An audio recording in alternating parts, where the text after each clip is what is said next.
আসসালামু আলাইকুম। শীতের মৌসুম প্রায় শেষ হয়ে গেছে। তরতাজা সবজির আমেজটাও কমে যাবে। তাই আমি কিভাবে কাঁচামরিচ এনে ফ্রোজন করে রেখে দিই তা আমি আপনাদেরকে সম্পূর্ণ রেসিপি করে দেখাবো। কাঁচামরিচ আমাদের নিত্য প্রয়োজনীয় রান্নার কাজে ব্যবহৃত হয়। তাই আমি কাঁচামরিচ এনে এভাবে বোটা ছাড়িয়ে একদম তরতাজাগুলোই নিতে হবে। এখন অনেকটা কাঁচামরিচ দেখতেও ভালো লাগে, আবার এভাবে ফ্রোজন করতে আমার নিজেরও ভালো লাগছে। তাই আমি আপনাদেরকে শেয়ার করছি। ভালো লাগলে লাইক, শেয়ার, সাবস্ক্রাইব করবেন। দেখুন আমি সবগুলো বেছে নিয়েছি। বোটা ভাঙা ফাটাগুলো নেওয়া যাবে না। এগুলো আমি নিত্য প্রয়োজনীয় কাজে এখন ব্যবহার করে ফেলবো। এখন আমি জি ব্যাগ অথবা পলিথিন ব্যাগে রেখে দিতে পারি।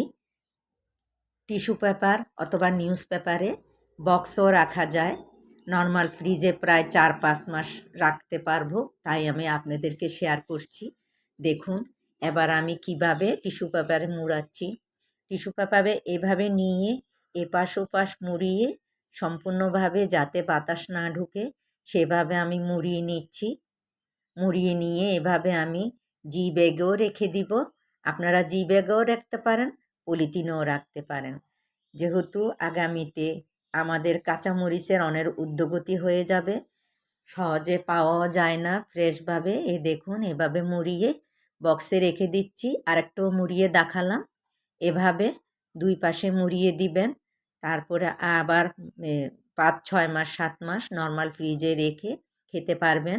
যেহেতু বর্ষাকালেও আমরা আর এত ফ্রেশ কাঁচামরিচ পাবো না, তাই আমি এভাবে ফ্রোজন করে থাকি।